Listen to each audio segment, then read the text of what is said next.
할렐루야.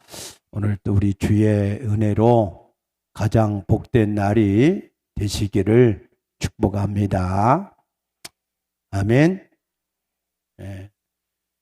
하나님 앞에 나와서 예배할 때 아멘만 잘해도 수지가 맞습니다. 하나님은 내 입을 넓게 열라. 내가 뭐 한다고요? 채우리라 그랬어요. 언제 채우신다고요? 아멘을 할 때. 아멘 할 때 제일 입이 크게 벌냐? 아멘. 입을 아멘을 크게 하시면 하나님이, 우리는 잘 모르는데 이 영적인 것이요, 우리 속에 하나만 들어가면 그러면은 우리가 새롭게 되고 변화가 되고 운명도 바뀌고 새로운 일들이 나타나게 될 줄로 믿습니다. 우리 교회는 무슨 교회예요? 좋은 교회입니다. 왜 좋은 교회냐? 요한복음 13장 34절에 내가 너에게 새 계명을 주노라. 서로 사랑하라. 내가 너희를 사랑한 것처럼 너희가 서로 사랑하라. 그랬습니다.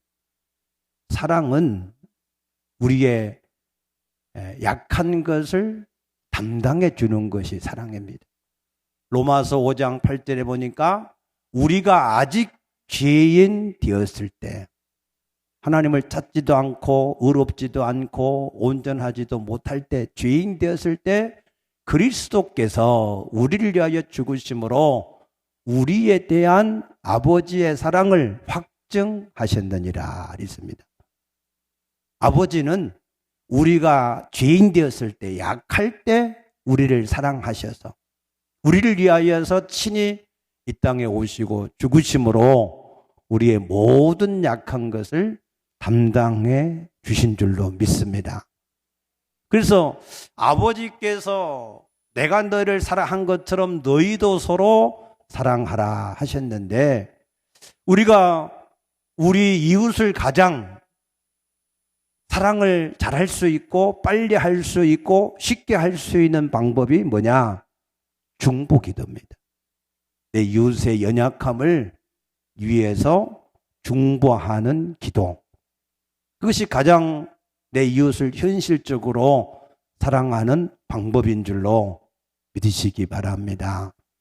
그런데 우리 교회는 이 중보기도 하는 분들이 참 많습니다. 그래서 제가 중보기도 제목을 올리면 많은 분들이 나도 기도하겠습니다, 나도 기도하겠습니다 하는 분들이 참 많습니다. 그 중보기도하는 팀을 111 중보팀이다, 그렇게 이름을 붙였습니다. 하루에 한 가지 기도 제목을 한 번씩 기도하는, 한 사람이 한 가지 기도 제목을 가지고 한 번씩은 반드시 기도하자 하는 뜻에서 111 기도 중보팀이라 그렇게 이름을 지었는데, 제가 2019년 12월 달에 우리가 이 111 중보팀 기도를 시작을 했는데, 그런데 그동안에 쭉 이렇게 기도한 내용들을 보니까 하나님이 거의 응답을 다 하셨어요. 믿습니까? 우리가 중보한 내용들마다 여러 가지 하나님이 응답을 쭉 이루신 그러한 일들을 볼 수가 있었습니다. 혹시 나도 같이 그 중보 기도 제목을 알고 기도하기를 원하신다, 이런 분은 처음에 그 사이트를 만들 때 우리 정연숙 집사님, 이 집사님한테 내가 사이트를 하나 만드세요 해서 만들었는데, 우리 정연숙 집사님한테나 아니면 우리 셀장님들한테 나도 그 중보팀에 가입해서 함께 기도하기 원합니다, 그렇게 말씀하시면 그 사이트에 누구든지 다 참여를 해서 이 기도할 수 있습니다. 여러분 많이 중보기도에 참여를 해서 함께 기도할 수 있게 되기를 주의 이름으로 축복합니다. 하버드 대학에 들어가기 쉬워요, 어려워요? 어려워요. 공부하기 쉬워요, 어려워요? 어려워요. 돈이 비싸요, 싸요? 비쌉니다. 그래서 하버드를 나온 두 청년이 졸업을 하고 그래서 유명한 백화점에 취직을 했습니다. 그런데 그 백화점의 사장이 두 청년을 무슨 일을 시켰느냐 하면 엘리베이터 맨을 시킨 거예요. 올라갑니다. 내려갑니다. 이걸 시킨 거예요. 그러니까 그 한 청년은 너무 화가 난 거예요. 내가 비싼 등록금을 주고 그 어려운 공부를 했는데 내가 겨우 엘리베이터에서 올라갑니다. 내려갑니다. 이런 것이나 하려고 내가 여기에 취직한 줄 아느냐고. 화를 내고 나가버렸어요. 퇴사를 해버렸습니다. 그런데 한 사람은 그 엘리베이터에서 계속해서 엘리베이터 맨을 하면서 분석을 하기 시작했어요. 이 백화점에 어떤 고객들이 많이 이용을 하는가? 그 고객들은 어떤 제품을 가장 선호를 하는가? 그 고객들이 이 백화점을 이용하는데 혹시 불편한 것들은 없는가? 이런 내용들을 디테일하게 하나하나 잘 분석을 해서 사장님한테 보고를 잘 했습니다. 어떻게 됐을까요? 얼마 후에 사장님이 그 사람을 그 백화점의 총 지배인으로 세운 줄로 믿으시기 바랍니다. 우리가 무슨 일을 하느냐 중요하지요. 그러나 그것보다 더 중요한 것은 우리가 그 일을 할 때 무슨 생각을 가지고 일을 하느냐 하는 게 중요한 거예요. 오늘 우리가 이 자리에서 교회 안에서 함께 예배를 드리는 것도 중요하죠. 그러나 이 시간에 우리가 어떤 마음을 가지고 예배하느냐 하는 것은 더 중요한 일인 줄로 믿으시기 바랍니다. 그래서 우리는 항상 어떤 일을 하는 것보다 그 일을 무슨 생각을 가지고 우리가 일을 하는지가 훨씬 더 중요하다 하는 사실을 깨닫게 되시기를 축복합니다.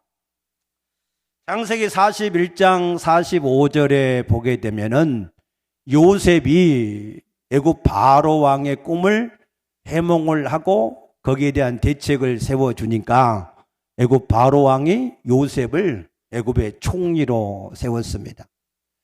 그리고 온의 제사장 보디베라의 딸 아스낫을 그에게 아내로 주었습니다. 그래서 요셉이 그 아스낫과의 사이에서 장자가 태어났는데 그 이름을 므낫세다 그랬습니다. 므낫세라고 하는 이름의 뜻은 이제 하나님이 나를 지난 날의 모든 고난을 지나가게 하셨다. 과거를 청산하는 그러한 이름의 뜻입니다. 그리고 둘째를 낳았는데 그 이름을 에브라임이라 했습니다. 하나님께서 이제 이 땅에서 나를 번성하게 하리라 라고 하는 미래를 바라보고 나가는 이름으로 에브라임이라고 하는 이름을 지었습니다. 창세기 48장 13절에 보게 되면 이 야곱이 병이 들어서 위독하다 하는 이야기를 요셉이 듣고 자기 두 아들 므낫세와 에브라임을 데리고 아버지 야곱에게 병문안을 갔습니다. 그런데 그 야곱이 그 두 아들을 보더니 내가 내 아들들을 축복을 하겠다. 내 앞으로 데리고 나오라 그랬습니다. 그럴 때에 이 요셉이 므낫세는 오른손에 에브라임은 왼손에 이렇게 야곱이 이렇게 축복할 줄 알고 이렇게 여기는 므낫세 여기는 에브라임 이렇게 축복을 받도록 야곱 앞에 나갔습니다. 근데 야곱이 축복할 때 손을 이렇게 어긋나게 해서 축복을 하는 거예요. 그러니까 이 요셉이 깜짝 놀래가지고 자기는 이 장남이 므낫세니까 므낫세가 더 중요한데, 그래서 오른손으로 축복을 받고 싶은데 이 어금 맡겨서 축복을 하니까 깜짝 놀라서 아버지 잘못됐습니다. 야곱이 뭐라 그랬어요? 나도 안다. 놔두어라 그랬어요. 그래서 그렇게 축복을 했습니다. 그런데 나중에 그 결과가 어떻게 됐는가 하면 이 역대상 9장 3절에 보게 되면 그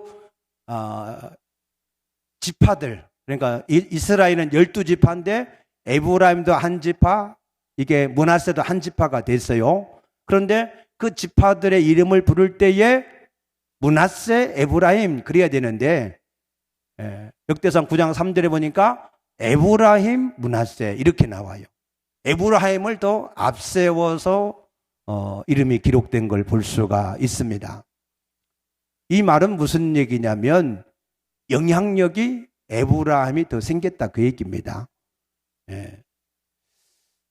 예를 들면 사도행전 11장에서 보게 되면은 이제 계속해서 바나바, 바울 이렇게 나와요, 이름이. 왜냐하면 바나바가 바울을 부르다가 안디옥에서 같이 사역했기 때문에 바나바, 바울 이렇게 이름이 기록되는데 나중에 이제 그 이름을 보게 되면은 바울과 바나바 이렇게 바뀌어요. 영향력이 바울이 더 많았다는 거예요. 또 사도행전 18장에 보게 되면 아굴라하고 브리스길라 부부입니다. 그래서 아굴라가 남편이니까 먼저 아굴라, 그 다음에 부인인 브리스길라 이렇게 불렀어요. 그런데 로마서 16장 3절에 가서 보면은 브리스길라, 아굴라 이렇게 이름이 바뀌어지는 걸 볼 수 있습니다. 그것은 앞선 사람들은 그 이름이 더 영향력이 더 많은 그러한 사람이다라고 하는 그러한 뜻의 의미가 있습니다. 그래서 나중에 예레미야 31장 20절에 보게 되면은 하나님이 이 이스라엘 전체를 말할 때에 그 이름을 에브라임이다 이렇게 말씀을 하는 걸 볼 수가 있습니다. 이 말의 뜻은 무슨 뜻이냐면, 자, 므낫세는 과거를 정리하는 이름이에요. 과거, 지난날의 고난을 지나가게 하셨다. 에브라임은 이제 그 땅에서 하나님이 나를 번성하게 하신다. 미래를 지향하는 이름입니다. 하나님은 우리가 과거도 중요하지만 과거는 빨리 정리를 하고 이제 미래를 바라보면서 우리가 살아가게 하신 것을 믿으시기 바랍니다. 믿습니까? 과거에 너무 거기에 매여가지고 거기에 집착하고 그 생각에 빠져나오지 못하고 과거를 뒤지고 있으면 미래가 없어요. 우리는 미래를 더 크게 바라보고 미래를 생각하면서 살아가야, 그래야 진짜 미래가 있는 것이지, 과거만 뒤지고 있으면 미래가 있을 수가 없습니다. 저는 좌파도 아니고 우파도 아니고 중도도 아니고 하나님파입니다. 여러분도 하나님파가 되시기를 축복합니다. 그런데 현 정권은 적폐를 위해서 청산을 한다는 것 때문에 시간을 너무 많이 쓰다 보니까 미래를 위해서 준비한 것이 별로 없어서 굉장히 안타깝습니다. 김대중 정권은 자기를 죽이려고 했던 그러한 세력들도 그냥 다 용서하는 것으로 과거를 빨리 끝냈어요. 그리고 미래를 위해서 제3 산업인 이 인터넷 사업을 위해서 투자를 많이 했습니다. 그래서 우리나라가 지금은 전 세계에서 IT 강국이 되어서 그 혜택을 톡톡히 누리고 있는 줄로 믿습니다. 그래서 어느 시대든지 개인이든지 우리가 과거는 빨리 정리하고 끝내셔야 됩니다. 아멘입니까? 그래서 미래를 향하여서 하나님을 의지해서 꿈을 꾸고 그 비전을 성취해 가기를 하나님께서 원하신 줄로 믿으시기 바랍니다. 그래서 예수님 당시에도 현실에 과거의 문제가 너무 많이 있었어요. 나라는 이미 로마의 속국이 되어 있지요. 경제는 파탄이 되어서 거지가 득실거리지요. 귀신 들린 자, 나병, 소경, 이 중풍병 할 것 없이 병자들은 넘쳐나고 있고, 거기에다가 리더가 되는 제사장들은 로마와 결탁해서 자기들의 이익만 챙기고 있고, 종교 지도자들은 이 바리새인들은 외식함으로 겉모습만 외식하고 있고, 세리들은 세금을 부과된 금액보다 훨씬 더 많이 걷어서 자기들의 배만 채우고 있고, 문제가 한둘이 아니에요. 산적합니다. 그런데 예수님은 그러한 그들에게 다른 말씀을 하지 않았어요. 예수님의 첫 마디가 뭐라고 하셨습니까? 마태복음 4장 17절에 회개하라, 천국이 가까이 왔느니라. 아멘. 현실의 문제, 거기에 대해서 말씀하지 않았어요. 미래, 천국, 하나님의 나라에 대해서 선포를 하셨습니다. 또 요한복음 6장 63절에 보니까 살리는 것은 영이니 육은 무익하다라고 말씀하셨고, 요한복음 6장 27절에 보게 되면은 너희는 썩을 양식을 위하여서 일하지 말고 영생하는 양식을 위하여서 하라. 이 양식은 인자가 주리니 인자는 하나님 아버지께서 인치신 자니라 했습니다. 그러면은 예수님이 이 세상의 일이나 물질이나 어떤 양식에 이러한 데에서 전혀 관심이 없어서 그러셨을까요? 아닙니다. 예수님이 말씀하시는 것은 순서의 중요도를 말씀하시는 거예요. 순서. 이 순서의 중요도를 요한 3서 1장 2절에서 이렇게 말씀하셨습니다. 사랑하는 자여, 내 영혼이 잘됨과 같이 범사가 잘되고 강건하기를 원한다. 영혼이 먼저 잘되어지면 범사도 잘되고 모든 일도 강건해진다는 것입니다. 믿습니까? 마태복음 6장 33절에는 너희는 먼저 그의 나라와 의를 구하라. 그리하면 모든 것이 더해진다는 거예요. 먼저 해야 될 일을 먼저 행하면 나머지는 뒤따라 온다는 거예요. 그래서 예수님은 왜 이렇게 이 먼저의 중요성에 대해서 말씀을 하셨는가 하면, 우리 인생은 이미 정해져 있는 것들이 많습니다. 뭐가 정해졌을까요? 시편 90편 10절에 보면은 인생이 70이요 강건하면 80이다 그랬습니다. 그래서 사실 대부분의 많은 분들이 70년 내지 80년의 세월이 지나면 많은 분들이 이 땅에서의 인생을 마감하고 있습니다. 요즘에는 100세수를 하니까 여러분은 다 100세를 넘게 되시기를 축복합니다. 아멘을 크게 안 하시네. 어떤 분은 빨리 가고 싶다는 분들이 많이 있는데, 아무튼 그래도 기왕이면 100세수를 하시기를 축복합니다. 나이 많아 늙고 범사에 복을 받은 사람이 누구예요? 아브라함. 여러분 아브라함의 복을 사모하시기를 축복합니다. 또 뭐가 정해져 있어요? 히브리서 9장 27절에 한 번 죽는 것은 사람에게 정하신 것이요 그 후에는 심판이 있으리라. 죽는 것도 정해졌어요. 그리고 심판도 정해졌습니다.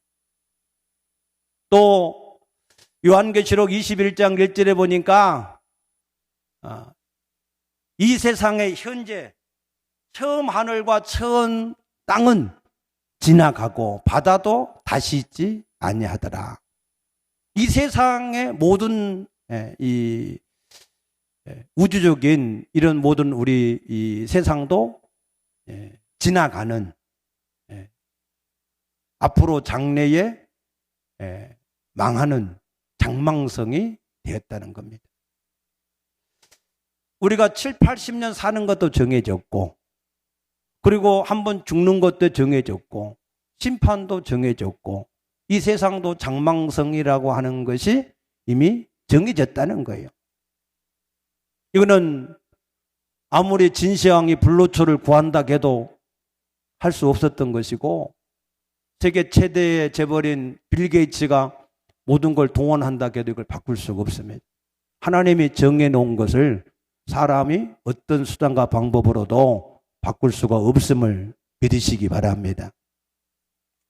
그래서 예수님은 그러한 인생, 7, 80년 죽는 것, 심판, 멸망하는 그 세상을 여기에 살고 있는 우리를 이러한 것이 전혀 없는 하나님의 나라로 우리를 여기서 이렇게 옮겨놓기 위해서 회개하라.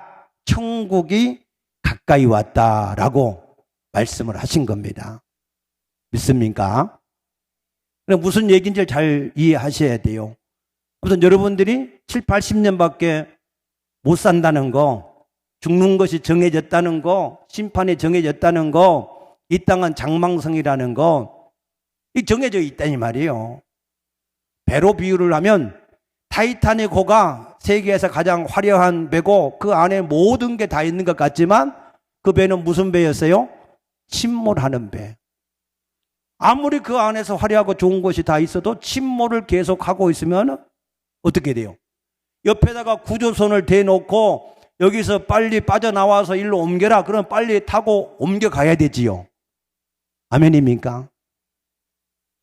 괜히 세월호에 있는 우리 학생들처럼 그냥 거기에 가만히 있어라 그래가지고 우리 많은 어린 학생들이 얼마나 많이 죽었습니까? 침몰하는 배에는 빨리 여기서 옮겨가야 돼요. 옮겨가야 돼. 그래서 하나님이 침몰하고 멸망하는 이 배에서 하나님의 나라, 그 하나님의 나라로 우리를 옮겨가기 위해서 오신 분이 예수님입니다. 그래서 그 하나님의 나라에서 보트를 우리에게 세워서 주신 게 그게 교회예요, 교회. 무슨 말인지 이해되십니까? 교회를 뭐라고 그래요? 에클레시아. 여기에서 부르심을 받은 사람들. 따로 멸망하는 곳에서 따로 모아놓은 사람들. 그 사람들이 교회, 성도들, 에클레시아인 것을 믿으시기 바랍니다. 여러분들이 이 멸망하는 곳에서 이 영원히 생명과 기쁨과 즐거움과 눈물이 없는 이 하나님의 나라로 옮겨지게 된 것을 축복합니다. 옮겨지게 되기를 축복합니다. 그런데 이 옮겨지는 문이 뭐라고요? 문이 예수님이라는 거예요. 예수님. 오늘 여기 7절 보니까 나는 양의 문이라. 에고에미라고 하는 그러한 표현을 써서 예수님은 요한복음에만 독특하게 나는 누구다 이렇게 말씀하신 내용이 많이 있습니다. 그래서 이 문이라고 하는 헬라어로 뒤라라고 하는 이 문은 영어로 말하면은 도어, 엔트랜스, 출입문, 입구 이런 뜻입니다. 그래서 예수님은 우리가 멸망하는 이곳에서 멸망하지 않는 영원한 하나님의 나라로 옮겨갈 수 있는 유일한 게이트, 유일한 문이에요. 유일한 문. 아멘입니까? 사도행전 4장 12절에 천하의 구원을 다른 이름을 우리에게 주신 적이 없다 그랬어요. 오직 유일한 문이 바로 예수님인 것을 믿으시기 바랍니다. 인천공항에 가면 수없이 많은 게이트가 있잖아요. 그런데 내가 가고자 하는 목적지는 문이 몇 개일까요? 딱 하나밖에 없어. 딱 하나. 예. 내가 미국을 가려고 그러면은 미국에 갈 수 있는 문을 하나만 이 문이 열려 있지 다른 데는 가면은 미국으로 절대 갈 수가 없습니다. 목적지 문이 딱 하나단 말이에요. 세계를 많이 돌아다니다 보면 참 우리나라가 복이 있는 나라다 하는 생각이 절로 들어요. 어느 공항을 가봐도 LA를 가봐도 뭐 영국을 가봐도 뭐 이탈리아를 가고 일본을 가고 뭐 아프리카 다 가봐도 우리나라만큼은 좋은 공항이 없더라고. 믿습니까? 여러분 대한민국인이 된 것을 감사하시기 바랍니다. 우리나라도 옛날에는 안 그랬어요.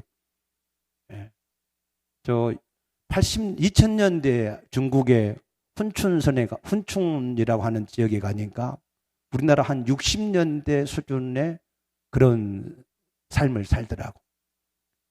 아프리카를 가니까 거기는 이름도 부르기나 파소야. 그래서 다시는 부르지 말라고 그랬는데 거기는 가니까 완전히 공항이라고 하는 게 우리나라 시골 옛날에 버스 정류장 같은 그 정도 수준이에요. 거기에 비하면 우리나라가 얼마나 좋은 나라인지. 치안도 좋지. 돈만 있으면 다 되지. 하나님의 풍성한 복을 누릴 수 있게 되길 축복합니다. 그래서 그 유일한 문인데 어디로 가는 문이냐? 요한복음 14장 6절에 내가 길이요 진리요 생명이니 나로 말미암지 않고는 아버지께 나갈 수가 없느니라 했습니다. 예수님은 하나님을 만나는 유일한 문인 것을 믿으시기 바랍니다. 그런데 하나님을 만나려고 하면 두 가지가 요건을 갖추어야 돼요. 두 가지. 첫째는 죄 문제를 해결할 수 있어야 돼요. 죄 문제. 두 번째는 그 길이 하나님을 만나는 길이어야 돼요. 그런데 베드로전서 3장 18절 우리 한 번만 찾아보십시다.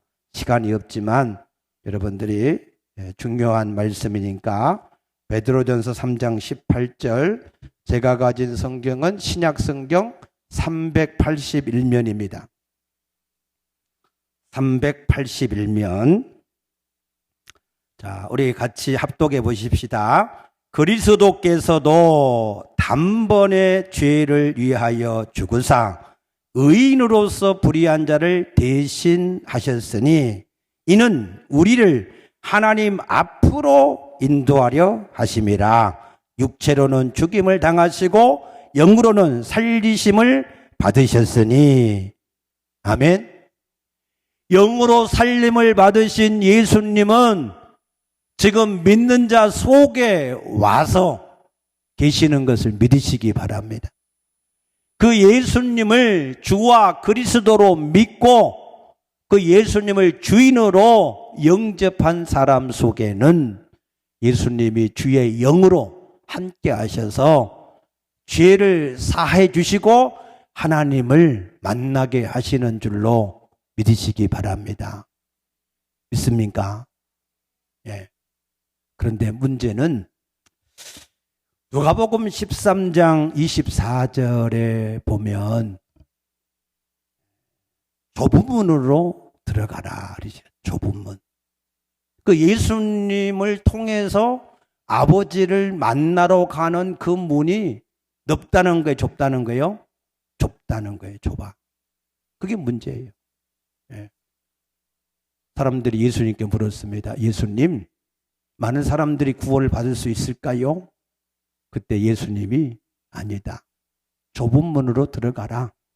그 문으로 들어가려고 하는 사람들이 많을지라도 그 문으로 들어가는 사람들이 많지 않을 것이다. 그랬습니다.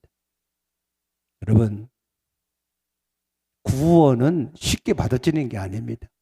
여러분, 구원을 너무 쉽게 생각하지 마시기 바랍니다.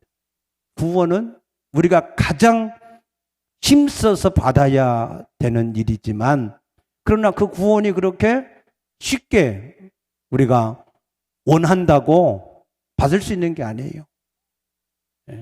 요한복음 6장에서도 예수님이 아버지께서 내게 보내지 아니하시면 우리가 예수님께 나올 수가 없다 그랬습니다. 왜 그러면 구원이 그렇게 쉽게 안 받아질까? 이걸 아셔야 됩니다. 왜 사람들이 다 예수를 잘 믿고 구원받으면 되는데 왜 그게 잘 안 될까 하는 걸 아셔야 돼요. 왜 그렇습니까? 고린도후서 4장 4절 보시면 이 세상의 신이 믿지 아니하는 자들의 마음을 어떻게 했어요? 혼미하게 하여. 혼미. 영광의 복음의 광채인 그리스도의 영광을 가려버렸다. 예수는 하나님의 영광인데, 하나님이신데 예수가 하나님이신 것을 가로막아버렸다는 거예요. 혼미하게 해버렸다는 거예요. 그래서 사람들이 예수를 믿고자 해도 예수가 발견이 안 되는 겁니다. 발견이 안 돼. 예수가 발견이 안 되니까 예수님께 왔다가도 다 중간에 그만두거나 도망가 버려요. 마태복음 19장에 보게 되면 한 부자 청년이 예수님께 와서 선생님, 내가 어떻게 해야 영생을 얻을 수 있습니까? 물었어요. 예수님이 계명을 지켜라. 무슨 계명입니까? 10계명을 말씀했어요. 그러니까 그 청년이 이런 것은 내가 다 지키고 있습니다. 그러자 예수님이 그러면 내 모든 소유를 팔아서 가난한 자들에게 주고 나를 따르라. 그러면 내 모든 소유가 하나님의 나라에서 내게 보화가 될 것이다. 그랬습니다. 그런데 그 청년이 어떻게 했을까요? 그냥 재물이 많은 거로 근심하며 돌아가 버렸다. 영생을 얻기 위해서 예수님께까지는 잘 나왔는데, 계명을 지키는 데까지 잘 지켰는데, 근데 자기의 가진 것을 다 팔아서 나누어 주고 예수를 따르라 하는 그 말씀 때문에 그 사람은 돌아가 버렸다. 이것을 비유로 설명을 하면 이렇습니다. 어떤 사람이 물속에 빠져가요. 빠져가는 이유가 뭐냐? 금 보따리를 두 손으로 쥐고 있기 때문에, 그 무게 때문에 점점점 빠져들어가는 거예요. 그 사람이 살려면 어떻게 해야 돼요? 그걸 놓고 헤엄을 치든지 아니면 밧줄을 잡고 나와야 그 물속에서 나올 수가 있습니다. 근데 그걸 못 놓는 거예요, 이거에. 금보따리 이거를 못 놓고. 그럼 어떻게 될까요? 그러면 거기 빠져 죽을 수밖에 없는 거예요. 그러면 그 금보따리가 자기 것이 되나요? 안 되는 거죠. 그 금보따리는 꼭 물질만을 말하는 게 아니에요. 내 생각, 내 고집, 내 자존심, 내 습관, 그런 것들이에요. 그런 것들. 그런 것들 다 버리고 천부의 의지 없어서 손 들고 옵니다 하고 우리가 하나님 앞에 나와야 되는데 그걸 안 놓아. 자기 고집. 이게 얼마나 몇십 년 동안 쌓아놓은 고집인지 이거는 자기 생각을 안 버려요. 말씀을 아무리 전해도 안 받아들여요. 그러면은 죽을 수밖에 없어요. 시편 73편은 죄인에 대한 말씀이에요. 죄인이 이 땅에서 막 잘 되는 것 같아요. 부자고 돈도 많이 벌고 건강하고 다 잘 되는 것 같아요. 그런데 어느 날 갑자기 미끄러운 곳에서 촥 미끌리듯이 졸지에 황폐하게 전멸한다 그랬어요. 그렇게 되는 거예요. 그거를 붙들고 계속 있으면 어느 날 갑자기 지옥 저 밑바닥까지 떨어질 수밖에 없는 겁니다. 그래서 그런 사람들은 아무리 옆에서 얘기해도 소용이 없어요. 왜? 어둠이 사단이 미혹하는 것으로 다 가려버렸기 때문에 안 들려. 보기는 보아도 보지 못하고 듣기는 들어도 듣지 못하는 거예요. 방법이 딱 한 가지가 있어요. 어둠을 이길 수 있는 것은 뭐예요? 빛입니다. 빛. 아멘입니까? 성령의 빛이 쫙 비치면 그때서야 깨달아지는 거예요. 뭘 깨닫느냐? 로마서 7장 24절. 오호라 나는 공고한 사람이로다. 누가 나를 이 죄와 사망의 몸에서 건져 낼 수 있겠느냐? 믿습니까? 지금 자기가 죄악의 큰 납덩어리를 달고 지옥으로 계속해서 끌려가는 것을 모르고 살다가 이 성령의 빛이 비쳤을 때 그때서야 오호라 나는 공고한 사람이다. 내가 이 죄 가운데 망하는구나. 그걸 이제 그때서 깨달아요. 누가 나를 여기서 건져낼 수 있겠느냐? 아, 예수 그리스도가 나를 여기서 구원할 유일한 분이시구나. 유일한 줄이시고 길이고 진리구나. 아멘입니까? 그때서야 이제 발견하게 되는 거예요. 그러면은 그 성령의 빛이 언제 비치느냐? 그 성령의 빛은 우리가 하나님 앞에 기도할 때 비치는 것을 믿으시기 바랍니다. 하나님은 디모데후서 2장 4절에 보니까 모든 사람이 다 구원을 받기 원하신다 그랬어요. 그런데 그냥 구원을 주시지 않아요. 에스겔 36장 37절에 너희가 그래도 내게 그렇게 이루 주기를 구하여야 된다 그랬습니다. 그래서 예수님이 로마서 8장 34절에 하나님 보좌 우편에 앉아서 계속해서 기도하시는 거예요. 하나님 아버지, 저들을 구원해 주세요. 불쌍히 여기세요. 계속 기도하는 겁니다. 그래서 하나님이 그 모든 사람들에게 이 성령의 빛을 비추어 주는데, 근데 그 성령의 빛만, 그 예수님의 그 중보 기도의 빛만 갖고는 안 돼요. 우리가 하나님께로부터 오는 빛이 있으면 우리도 그 빛을 같이 비출 수 있도록 중보 기도를 해야 됩니다. 믿습니까? 그래서 중보 기도가 중요한 거예요. 중보 기도. 이것은 전도를 해보면은 분명히 알 수가 있어요. 전도를 해보면 정말로 하나님의 복음을 말씀을 들을 때 눈물로 회개하고 정말로 예수님을 기쁨으로 영접을 해서 구원을 받는 그런 사람이 있는가 하면 전혀 듣기는 듣지만 전혀 감동도 없고 믿음도 없이 그냥 형식적으로 하는 사람도 있어요. 그런데 그 배경을 보면 그 말씀을 듣고 그 말씀을 받아들이고 믿는 그러한 사람들, 그런 사람들은 뭐예요? 그 주변에 기도의 이 배경이 쌓여져 있는 것을 볼 수가 있어요. 맞습니까? 근데 기도의 배경이 별로 없는 사람은 굉장히 힘들어요. 이번에도 신방 가면서 복음을 전하니까 우리 집사님이 정말 눈물로 기쁨으로 예수님을 영접을 하시는 걸 보고 너무 하나님이 기뻐하시는 것을 같이 느꼈었는데, 물어보니까 그 주변의 형제들이 기도를 많이 하셨더라고요. 우리가 이 성령의 빛이 비춰야 그때서 변화가 돼요. 좀 전에 예배하러 올라오는데 어떤 우리 권사님이 그러세요. 목사님, 내가 꿈을 꿨는데 내가 목사님을 위해서 진수성찬을 차렸는데, 근데 목사님이 내가 밥을 먹어야 되니까 김치하고 뭐 국인가를 더 달라고 그랬대요.